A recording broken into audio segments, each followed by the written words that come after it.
Great teachers are encouragers, but they are so much more, like make you love a subject that you didn't like before. I may not be the world's greatest mathematician, but once by chance, I danced a dance about subtraction and addition in a class of Mr. Rembrandt's. Oh, how I tallied as I dilly-dallied and pranced. I jumped so high, I split my pants, but nobody laughed, and Mr. Rembrandt was impressed. And yes, he's one of the teachers that I loved best. Dr. Chang had tiny purple circular glasses, and she made science one of everyone's favorite classes. She used replicas of planets instead of bathroom passes. And in our play about the elements and their atomic masses, I played argon, one of the noble gases, with a big number 18 pinned to my chest. Dr. Chang was one of the teachers that I loved best. Want to save time with common emails, grading comments, and repetitive typing? Use TextBlaze today to eliminate repetitive typing forever and get your work done within your working hours. Create easy-to-use templates with endless customizations and powerful automation. Try it free today at textblaze.me/shiftingschools. That's textblaze.me/shiftingschools. And thank you to TextBlaze for being a Shifting Schools partner. For Teacher Appreciation Week at my kids' kindergarten, I wasn't the class parrot, so I hadn't organized anything like that. But I thought, I should do something. So I found an old video of me reciting What Teachers Make on YouTube. You know, the one with like 6 million views on it. And, and I was like, I know you've probably heard this, but here, this is me from 20 years ago. And my kid's kindergarten teacher was like, "Holy, that's you! I know that." So it's gotten so. I've gotten to the point where even my kids' teachers know that poem. Yeah. Anyway. It's such a good poem. And of course, it'll be in the show notes and everywhere else as this comes out for Teacher Appreciation Week. But Tricia, do you want to kind of get us started? Your voice is so recognizable. I mean, I almost feel like we shouldn't have introduced you, and I feel like we could have had you read the alphabet, and I wonder how many of our listeners would be able to put it together. Who it was. It's funny because my hair changes. You know, I donated 12 inches of my hair to the American Cancer Society when I convinced 1,000 people to become teachers. And I really like beer. Jeff, you look like you might enjoy a nice IPA. Yes, I do. Tricia, maybe you too. But my weight goes up and down. So I tend to, my appearance can change, but I'll be at a place. I remember I was up in Seneca Falls, where the first women's suffrage, first annual Conference of the Woman, I think it was called, in 1848. Partly organized by one of my great-great-great-grandmothers, Lucretia Mott, famous proto-feminist and abolitionist. And I'm walking around the Women's History Center there, and there are these two people, and they look like they might be teachers, and they're looking at me, and they just can't quite decide whether they should come up to me. And I say, "Do you have any potholders of Lucretia Mott?" And they turn around and go, "I knew it." As soon as you spoke, I knew it. It's wonderful to be here. Well, and your voice has both, I mean, the tenor of it has stayed the same, but now that we have your new book, The Teachers I Love Best, to me, again, it's sort of like an extension of, as we've been talking about, your award-winning, very well-known spoken word performance, What Teachers Make. But this is also a completely new venture for you. Could you talk to listeners actually about how that book has asked you to kind of rethink your art and craft? Yes. As a matter of fact, my editor at Doubleday, Francis Gilbert, originally approached me and said, "I see that you've written a poem called What Teachers Make, and that you've actually published a book of essays that sort of backs up the pedagogical philosophy behind every line," which I loved writing that book. I got to sort of expand on the poem, write a little chapter on every line. She said, have you ever considered writing a children's book? Basically, What Teachers Make, the kids' version. And I was like, oh God, do I really want to recycle this poem again, in my career? Yeah. Yes, that poem has done wonderful things for me, but I've got other poems. I've got other poems about teaching. So I sent her a group of other poems that I've got about teaching and said, I can, if you insist, write a children's book version of What Teachers Make. But what I would rather do is adapt one of these poems. Mm. And one of those poems was called "The Teachers I Loved Best," a panegyric, an ode to the type of teachers. And I knew that I was going to be able to talk about all kinds of different teachers. And she picked right up on that one and said, I've changed my mind. That is exactly the kind of picture book that I want to publish. And I know exactly the illustrator that I want to Oh, use. wow. Erica Root, I've never met her, but I've kind of have a literary crush on her drawings for years. So I want you to write this poem, and I want you to write, I'll get her to do the illustration. So it was wonderful that it didn't have to be the teachers, What Teachers Make. And so I was just looking at this. I think I probably wrote it as a slam poem, a spoken word poem. Yeah. I really got my experience, in the poetry slam, and all of my poems are meant to be spoken out loud.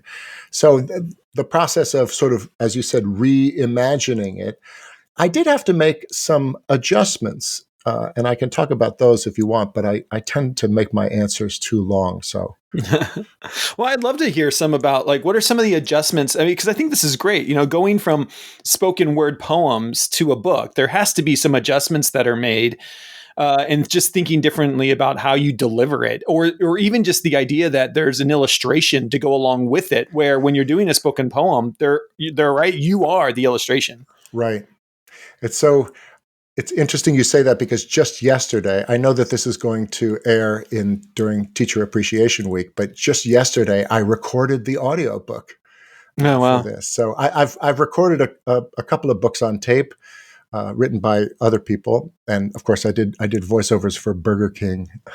Burger King bought my first apartment. Just I had me saying, "When you have it your way, it just tastes better." Burger King. Offer available for a limited time only. Price and participation may vary. So I went down to this studio in Brooklyn, and of course the director is in California, Yeah. as I think you guys might be, and the audio engineer is in another room, and I'm in this.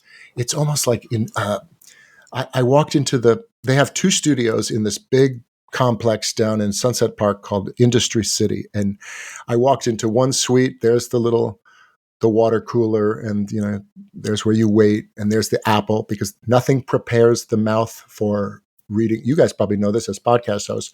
If you're a little dry mouth, eat an apple. It prepares the mouth for speaking. And then they take me into this room where there are about 6 rolling soundproof closets. Uh-huh. And all of them say on air, recording. Wow. And he's like, you go in this one here, and you go in, and I put on the headphones, and there's the director I can't see her, Yeah. but she's in California saying, okay, let's read this. And now, okay, that was good. Now I want you to bring some of your spoken word slam energy to it, because often when you're to answer your question directly, the one you asked, if it's you on stage performing in front of a group audience, you need to bring the energy, Right. and you need to gesture, you need to use eye contact. You can't be looking down at the book. I'm sure I will memorize this poem by the time I have done a bunch of readings to it. When you are talking on a podcast, when you are reciting the book for audio download, you cannot bring that level of live energy. So you have to tone it down a little bit. That one of the things people make fun of spoken word poets for is, reading too fast and reading too loud. This is audio. You're speaking to kids. So, get a little bit, put a smile in your voice, Yeah. and read with energy. But the other thing that I had to realize is that the poem that is coming out in the book is very much written in rhyming couplets. And the only way that I rebelled against that is that occasionally I would have three rhymes or four rhymes. And I tried not to always use end stopped rhymes like da da da da da da cat, da da da da da da mat, because that drives me crazy. And you would never do that in a slam. Have such a obviously repetitive rhyme scheme. So what I first gave, that my first couple of drafts that I gave to Francis Gilbert, I was sort of rebelling against the rhyming couplet. And I would, it was a jingle jangle. I like things that rhyme accidentally, when I'm not even trying to rhyme particularly mentally. See what I just did there? That's the way I like to rhyme. Like, ooh, it's here, but it's not there. It's like a pair of canvas sneakers that you put in the dryer. It's a tumbling beat, but it's not regular. It's surprising. And here it is, but here it's not. And now, oh my God, now there's three. And Francis kept saying, what is going on with this rhyme? Would you just pick a rhyme scheme and stick to it? And I was like, you mean be boring? It's like, no, it's not boring. You know who the age is of this book? And I was like, anywhere between 8 and 90. She's like, no, it's 8-year-olds. And maybe they've got a grandparent reading. I was like, oh, you're right. Okay. So I had to sort of fall in love again with rhyming couplets and lean into the rhyme scheme more so than I would have if I were still writing for the slam. I like that. I love that idea of the surprise, because I think, again, the surprising rhymes, they keep the reader or the listener kind of on, the end of the seat of their chair, like waiting for what the connection will be or how you're going to take, that rhyme and actually build something on it. And that kind of actually reminds me of something that you've done inside the book, The Teachers I Love Best. And I'm thinking about this because I am not in California. I'm in kind of the opposite of California, Taylor. I'm in Ottawa. And last week we had temperatures of minus 30 degrees oh my goodness. Celsius. Only when I was in Fairbanks have I ever experienced anything that cold. Yes. But what was nice was the local news actually did this really great job of they had photos of crossing guards who they had no choice. They had to be out there doing their job in, brutal conditions. And you have a line in your poem in the book that reads, quote, "The definition of a teacher should be anyone who makes you work harder than you thought you could." And that's, again, you're talking about educators, not just as the classroom teacher, but the role that principals, librarians, crossing guards play, right? It's a community that has to come together to do this seemingly impossible task of, inspiring children. And we'd love to hear more from you about why it was important to include kind of a broader definition of who an educator is. Okay. Be sure to go back and ask me about leaving space for the illustrator to do her work, because that was an important part of your question, Jeff, that I just remembered that I didn't get to. Okay. An early draft that I gave to Francis mentioned specific teachers by name, and I actually have that here, and maybe in a moment I'll read you. I don't think I should read the entire book as it is going to be published in March. Francis Doubleday would probably not like that, but I can. There's nothing that says I can't read you parts of the original poem that got cut. And so I had specific teachers that I liked, Dr. Chang and Mrs. Greer, and there's another one that I'll tell you about. And I wanted to do not just my mother-in-law is a former teacher, principal, and assistant superintendent out in Edmonds, Washington public schools, and she was saying, "Hey, why aren't principals getting any love in your book?" And I thought, oh. Well, since Francis doesn't want me to talk about specific teachers, she wanted me to keep it a little more general. She said, take the specific names of specific teachers out, which was another thing that I thought, wait, no, you're going in the opposite direction. Yeah. As a poet, you need to, as a writer, you need to learn that the more specific you get, the great paradox of writing is that the more of my own life I put into my writing, the more other people will be able to see their own lives in it. You think that, I need to pull back a little bit and be a little more general. In general, that's not true. But every time Francis gave me notes for how to improve the draft that Doubleday has published, initially I would say, "Oh, darn, I wanted you to say this is perfect. Every word is perfect. Let's not touch it."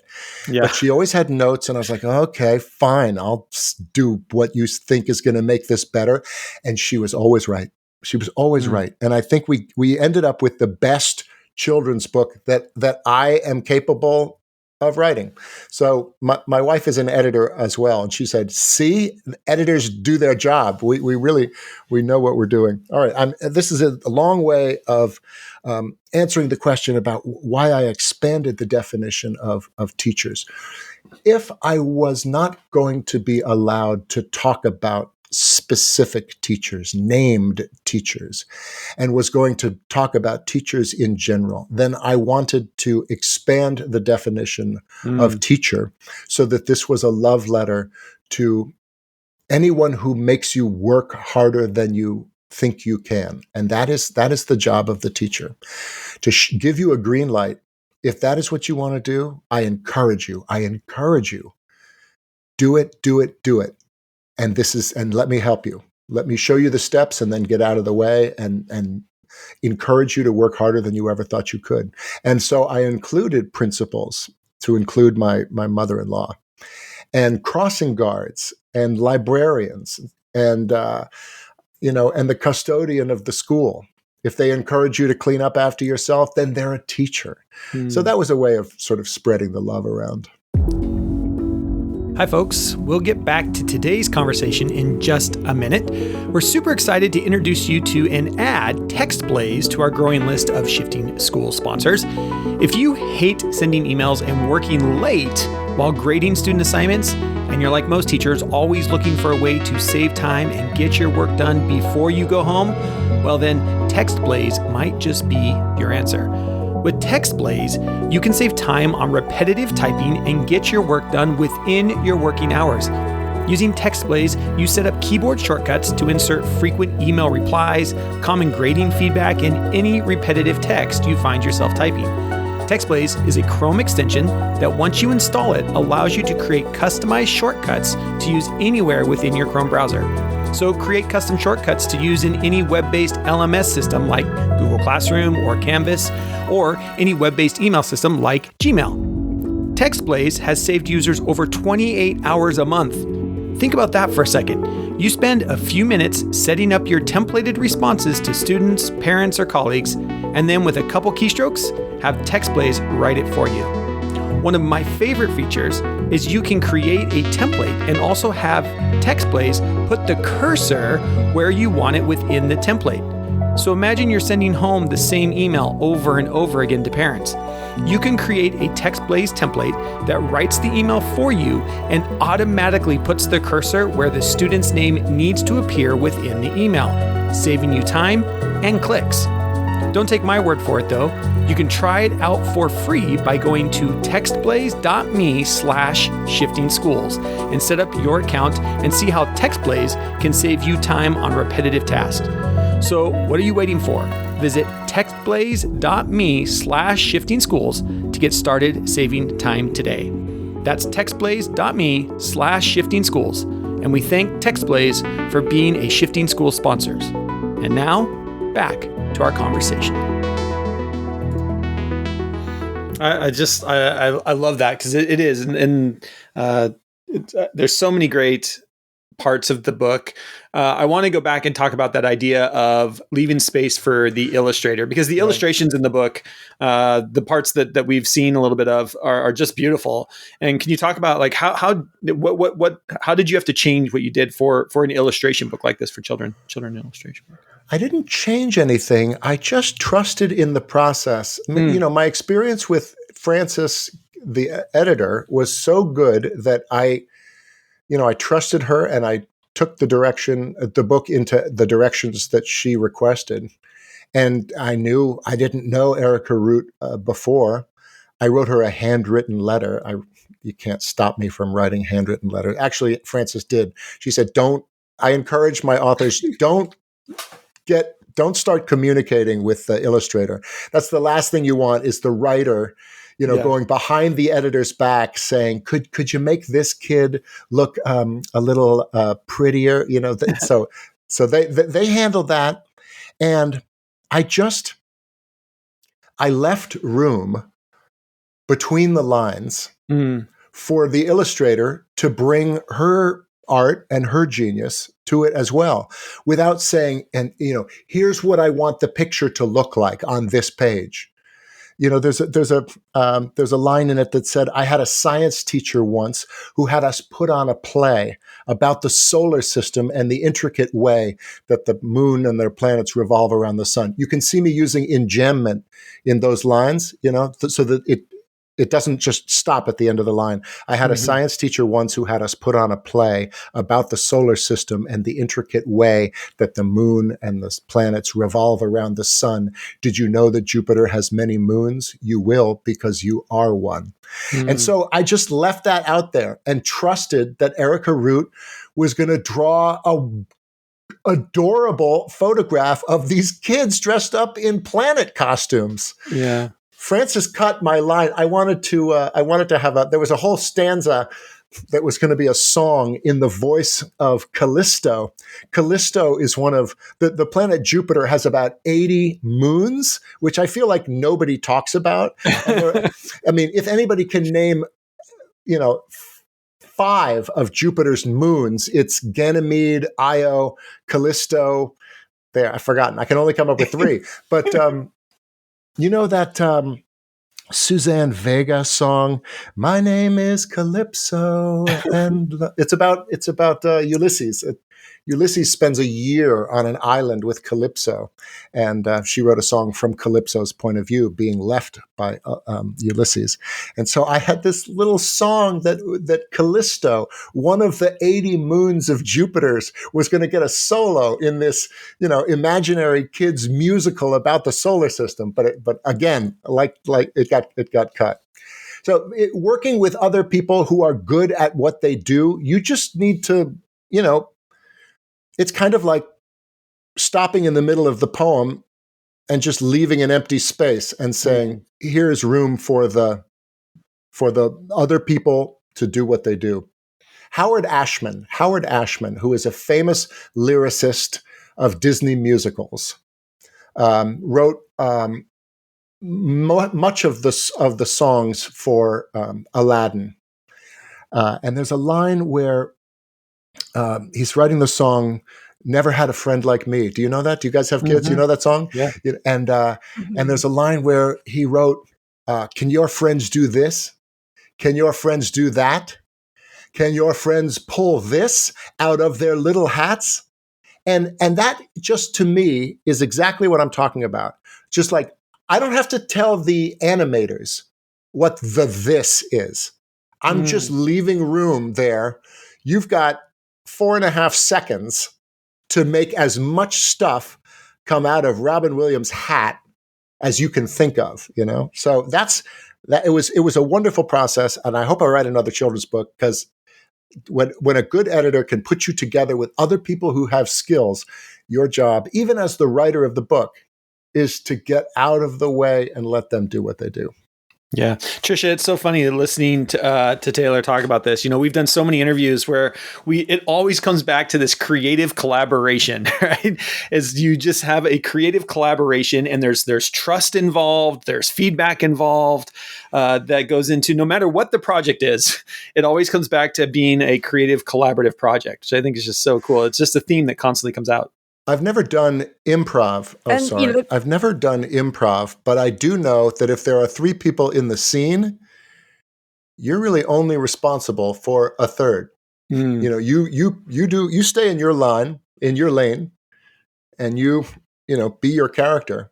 but you're not the only one up there. So Yeah. leave room for other people to be part of the scene. I love that. And it's great advice. And I also appreciate that it's likely much easier said than done. And, I've been very fortunate on my other podcast to get to interview loads of children's book writers who, again, talk about, as you've done, like sometimes they don't get to pick the illustrator. Sometimes there's zero communication throughout that process. And I'm guessing, Taylor, especially for someone like you, who you've had this incredible success in this creative space, right? That releasing some of that control and trusting, it's not always necessarily like a natural instinct, because in many ways, like, you know what works. You have seen what works creatively. So I'm just wondering if you might talk to like almost the emotional intelligence that goes into you being able to do what you're talking about, because I'm sure there are some folks listening, our educator audience, who, even designing a unit with somebody else, also you have to, listen to other people's ideas, think about what might have worked for them in the past. So that idea of giving some of that creative ownership over to others, and also realizing this thing that I have done that's always worked for me, just because I've done great things doesn't mean it, like Dylan Williams has this great expression of sometimes teachers have to stop doing good things in order to do great things. Wow. So could you just say a little more about that idea of how you get to that place of, I'm going to trust this other person who is also an expert in their own right? Like, because I think that emotional weight piece, it's not as easy as saying like, okay, I'll just do it. I'm going to very quickly answer that question and then get to something else that you said about emotional intelligence, because there was a stanza in the original draft that I gave to Frances about emotional intelligence. And because I wanted to sort of encourage, and that was another thing that my mother-in-law, Dr. Ellen Kahn, said, like, well, what about teachers who can recognize in students, certain emotional intelligence? Don't you want to talk about that as well? So, but as far as sort of putting your ego in check and realizing, like, there's no easy way to do it if you're a type A person and you want to have control. I'm a 4-time national poetry slam champion, so I know what I'm doing when I'm up on stage and presenting a poem in front of a group of people. But this was my first children's book. I didn't want to go in there and be all white man, like, listen to me. So, and also being a white man is more and more for me about shutting up and listening and letting other people have put in their 2 cents. So is it hard? Yeah. Is it vital? Yes. Am I glad I did it? Yes. Now let me talk about emotional intelligence. Can I read a couple of these stanzas that were in a draft of the original book? I think I can do that in Doubleday. You're not going to get in trouble with Doubleday. I hope not. If we get sued, we'll just be like, hey, Taylor, that Burger King money. You've got to give us some. Great teachers are encouragers, but they are so much more. Like, make you love a subject that you didn't like before. I may not be the world's greatest mathematician, but once by chance, I danced a dance about subtraction and addition in a class of Mr. Rembrandt's. Oh, how I tallied as I dilly-dallied and pranced. I jumped so high, I split my pants, but nobody laughed, and Mr. Rembrandt was impressed. And yes, he's one of the teachers that I loved best. Dr. Chang had tiny purple circular glasses, and she made science one of everyone's favorite classes. She used replicas of planets instead of bathroom passes. And in our play about the elements and their atomic masses, I played argon, one of the noble gases, with a big number 18 pinned to my chest. Dr. Chang was one of the teachers that I loved best. Now here's the stanza about emotional intelligence. And I had forgotten about this until right before I got on the air with you guys. Once in a class of Mrs. Greer's, my friend Lily was deeply sighing. Lily was my neighbor for a couple of years. Although Lily looked like she was sighing, I knew that she was trying her best to keep from crying. I didn't know why she wanted to cry, but I didn't want her to feel alone. So I looked in her eyes and I cried tears of my own. Later that day, after I got home, Mrs. Greer called my mom and they cried on the phone. God, I'm almost getting emotional reading that about this little kid. All she did was, cry tears with her friend because she saw her friend was hurting and like, excuse me, Mrs. Greer, Lily's hurting. And she did such a good job of that Mrs. Greer, called I'm sure Mrs. Greer called Lily's parents and said Lily had a tough day, and we went to the nurse's office and we sorted it out. But then, if you know my work, you know how much I, as a teacher, loved calling home to tell parents that their kids had done something amazing in class. I was never emotionally intelligent enough to be able to recognize, what's happening here in this class. But I love the idea of a teacher calling a mom and saying, I witnessed a moment of great emotional intelligence today in class, and your kid helped Lily. Anyway, those are 3 stanzas that are not in. Oh, here's a 4th one. Talk about expanding the definition of what it means to be a teacher. I learned about nutrition from Miss Ruby, the lunch lady. Talk about carrots. She'd make you munch the bunch, lady. Forget your avocado toast. Miss Ruby was no brunch lady. Can you guess why my poems pack such a powerful punch? Maybe it's all about eating healthy and right. Miss Ruby said I was going places. I've just got a hunch, baby. So that's the kind of the jingle surprising. Oh, where am I going? And Francis was like, okay, love the energy, but let's contain it a little bit. The genie gets its power from the bottle. Ooh, I like that. That's Robert Frost. Robert Frost. I like that. That's so good. Did I give enough attention to the question as you asked it before swerving to the question that absolutely. I wanted to answer? Okay. No, and they're connected because I think, that gets to the infinite nuances of what a teacher does, right? The curriculum is like 10% of the work, I think, of an educator because we're dealing with human beings, which, again, it's Teacher Appreciation Week, but I think we want to get to a place where we're appreciating educators all the time, all year, that maybe we don't even need the week. And again, your spoken word poem, What Teachers Make, it's featured on the TED site as one of their best of the web highlights. You've got millions of views. And that performance ends with you stating that, quote, teachers make a difference. So in closing, we'd love to hear from you. And I almost feel like maybe I can guess your answer. In your journey, is it Tesla? Through authoring this new book? Pitbull. No. 3 times a week.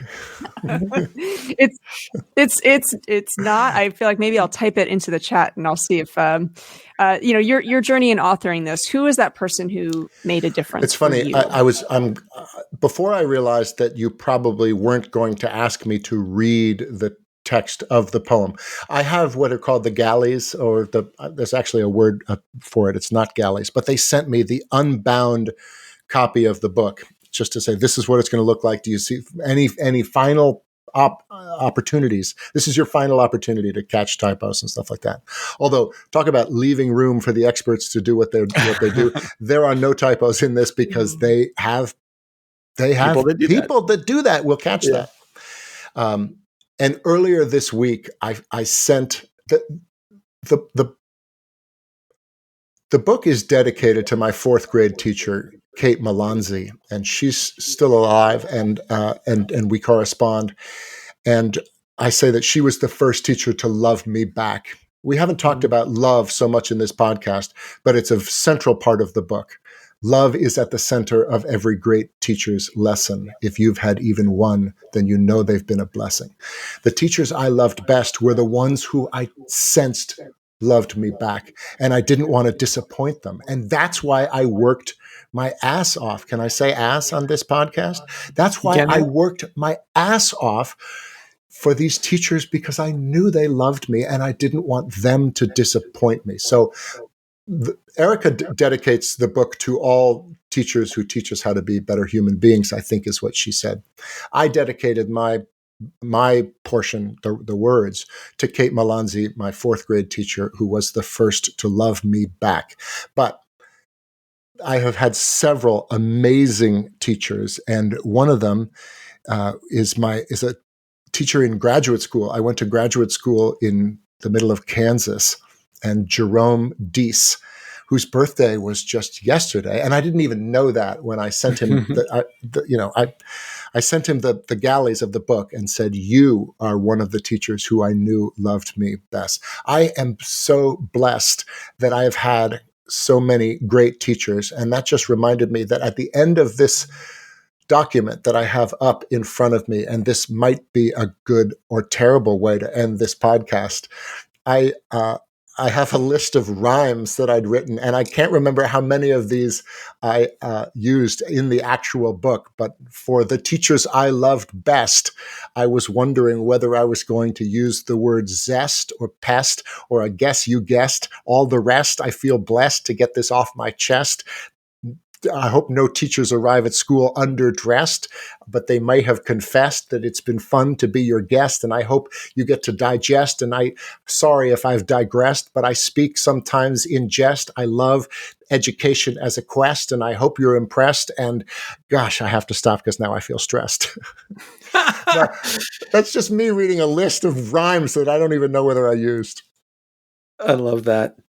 Well, Taylor, it's an honor to have you on the podcast. Your YouTube video, like I think before we started recording, you said you could like put your life into two parts before you did what teachers make, and after what teachers make. So I really appreciate you coming on. Looking forward to the book. I think this is the perfect podcast for Teacher Appreciation Week, and all you educators out there, no matter how old you are or what age of students you teach, you're going to want to go grab a copy of the book because it is beautifully written, great illustrations, and really is just a great book to talk with people of all ages with. So Taylor, thank you so much for writing it and for doing all you do for educators and making sure education is at the forefront of people's minds. It is my pleasure. Thanks for having me on.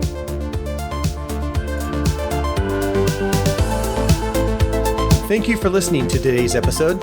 Just a reminder, you can save $25 on any of our learning pathways at shiftingschools.com by using the code SSPOD25 at checkout. If you like today's show, or if you have something you'd like us to talk about, send us an email at info@shiftingschools.com. And of course, rates and reviews are always appreciated. Until next time, we'll see you on the network.